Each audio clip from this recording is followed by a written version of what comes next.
In this video, we're going to talk about the concepts of utility and consumer equilibrium. Utility is defined to be the level of happiness or satisfaction associated with alternative choices. So you can think of utility as some measure of the amount of happiness you get from a given bundle of goods that you're consuming. One of the basic concepts of economics is that individuals engage in rational behavior. And what we mean by that is that individuals maximize utility. They try to attain the highest level of utility possible given the constraints that we face. So this includes both time constraints and budget constraints. The basic notion is we try to make ourselves as happy as we can given the amount of time available to us and given our other resources. An important distinction is between total utility and marginal utility. Total utility is a measure of the total happiness you receive when you consume a given bundle of goods. So it's the total satisfaction from all the units of the goods that you consume. Marginal utility is defined to be the additional utility you receive when you consume an additional unit of a good, holding everything else constant. More formally, we can define marginal utility as the change in total utility over the change in quantity. In this video, we're going to simplify things by assuming that utility is measurable. In the following video, when we talk about indifference curves, that assumption will be relaxed, and we're just going to assume there that all we need to do is be able to rank alternatives. But for now, to make the analysis a little bit simpler, we're going to assume that we can somehow quantify the amount of utility you're receiving. Suppose, for example, you're really hungry and you go into a pizzeria where they're selling pizza by the slice, but the slices are relatively small. When you consume the first slice of pizza, you gain 70 units of utility. If you consume 2, your total utility is 110. If you consume 3, your total utility is 130. If you consume 4, it's 140, and so on. The total utility tells us the total utility you receive from consuming that many slices of pizza in total. Now you may notice that initially utility went up by 70, but then the second slice didn't give you as much additional utility. That's the concept that we're talking about when we measure marginal utility. The marginal utility of the first slice is just 70 because you go from 0 utility from consuming pizza at this meal to 70. When you consume 2 slices, your utility increased from 70 to 110. The marginal utility is just that change in utility divided by the change in quantity, which is just 1. So that's just equal to 40. When you consume a third slice of pizza, you gain 20 units of utility. So the marginal utility from that third slice is just 20. The marginal utility from the fourth slice is just 10. The marginal utility from the fifth slice, now that you're starting to get pretty full, because even though these are small slices of pizza, it's still 5 slices of pizza, is only 5. If you consume 6, your total utility declines, and that will occur only if your marginal utility is negative. In this case, it would be a negative 5. You're actually worse off if you consume that 6th slice of pizza. In principle, you'd never want to consume that 6th slice of pizza, but sometimes people make mistakes and eat too much of something, and then they regret it after they've consumed it.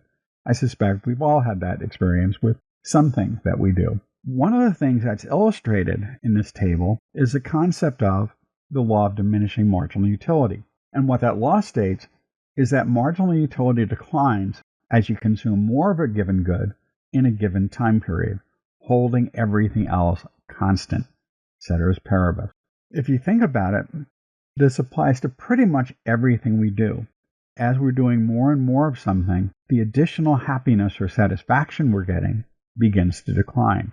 One thing we can note is that even though marginal utility is declining, total utility is still rising. For example, when we go from 2 slices to 3 slices of pizza, marginal utility has declined from 40 to 20, so that third slice only gives you half as much additional satisfaction as a second slice, but total utility is still going up because marginal utility is adding to that total. So as long as marginal utility is positive, total utility rises, But when we have diminishing marginal utility, it's rising at a decreasing rate, as we can see in this table. Total utility falls, though, whenever marginal utility becomes negative, as in the example of the 6th slice of pizza in this table. Marginal utility can be used to explain the mix of goods that we consume. We're going to take a really simple model where you have one time period with a fixed amount of income, and we're going to assume there's no saving or borrowing. We could build a model that includes that, but that requires somewhat more complicated mathematical techniques. The basic principles will be exactly the same as what we get in the simpler model. When we consider the simple model of one period with a fixed amount of income to spend on a fixed number of goods, the optimal point for a consumer, which we call a consumer equilibrium, is characterized by two conditions.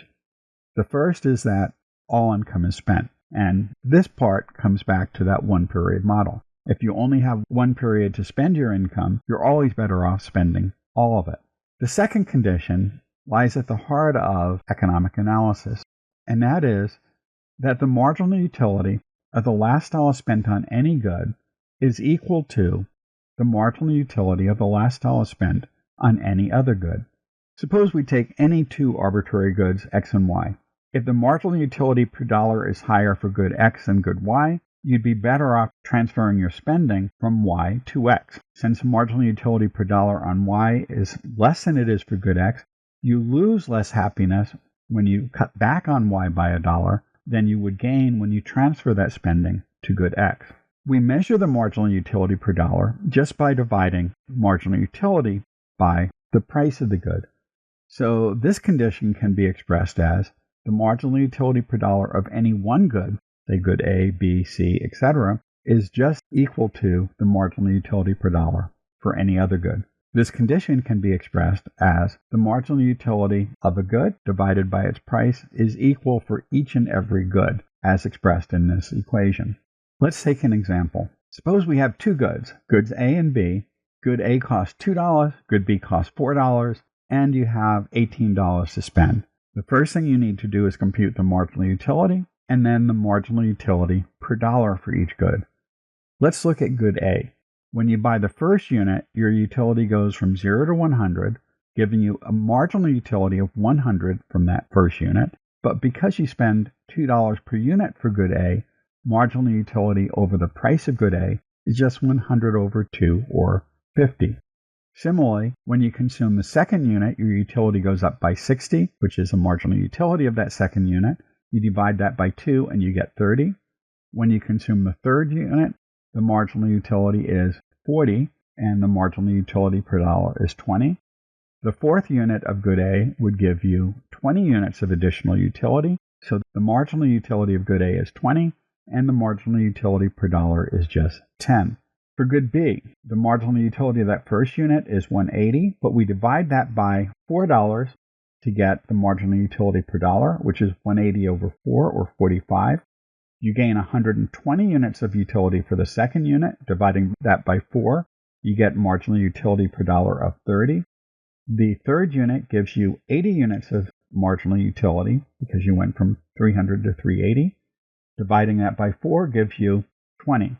And finally, the fourth unit of good B would give you 40 units of marginal utility, because we went from 380 to 420 in total utility, and dividing that by 4 gives us 10. Let's consider the decision process facing you. The first thing you would buy of either good would be whatever good gives you the most happiness, the most marginal utility per dollar. Looking at this table, the choice would be between buying that first unit of good A or the first unit of good B. Spending an additional $1 on good A would give you 50 units of utility. Spending the first $1 on good B would give you 45. So the first thing you would do is you would buy 1 unit of good A, and that gives you, again, 50 units of utility per dollar. And now, because it costs $2, you have $16 left to spend. So you can buy more. The next thing you would have to choose is whether to buy a second unit of good A or the first unit of good B. In this case, the marginal utility per dollar of the first unit of good B is 45.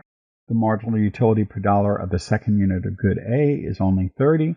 So the best choice now would be to buy a unit of good B to go along with that first unit of good A. So now you spent $2 on the first unit of A, $4 on the first unit of good B, which is a total of $6 out of your 18. You still have $12 left to spend.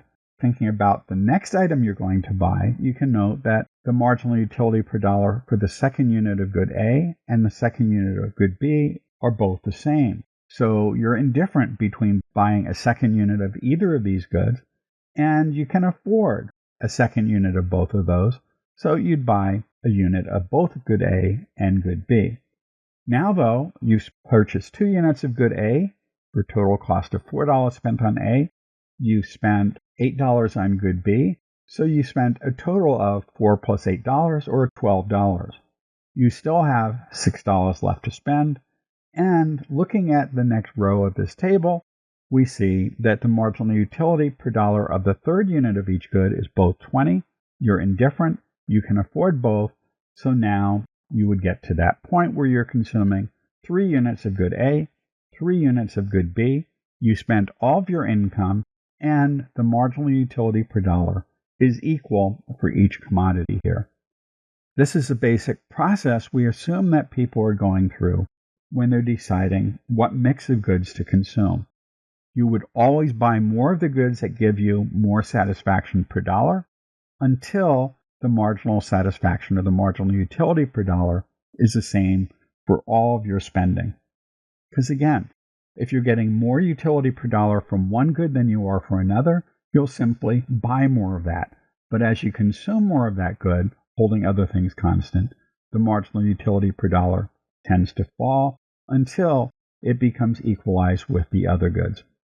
We can also use this to talk about how consumer equilibrium will change if there's a change in the prices of these goods. Suppose, for example, the price of good X rises. Looking at this equation, we notice that if initially someone was in a state of consumer equilibrium and the price of X goes up, the marginal utility per dollar spent on X is going to fall. One of the first things we can notice is this is going to induce what we call a substitution effect. The substitution effect occurs because the marginal utility per dollar spent on X has fallen and it's now lower than the marginal utility per dollar spent on Y. Because the marginal utility per dollar falls for good X, the person is going to buy more of good Y and less of good X. The basic notion here is that if something is more expensive, you're going to switch to buying other goods that now are giving you relatively more marginal utility per dollar spending, and you cut away from the goods that now give you less marginal utility per dollar. So that's one part of the impact of a higher price. The other thing, though, is remember we said people will spend all their income on these goods. The income effect deals with the fact that you can no longer afford your original mix of the goods when one becomes more expensive. If X and Y are both normal goods, you're going to cut back on your consumption of both good X and good Y. So, in the case of normal goods, what we observe is that as the price of the good goes up, the substitution effect results in a reduction in spending on that good, and the income effect also results in a reduction in spending on that good. And that's why we have a downward sloping demand curve, why we have the law of demand.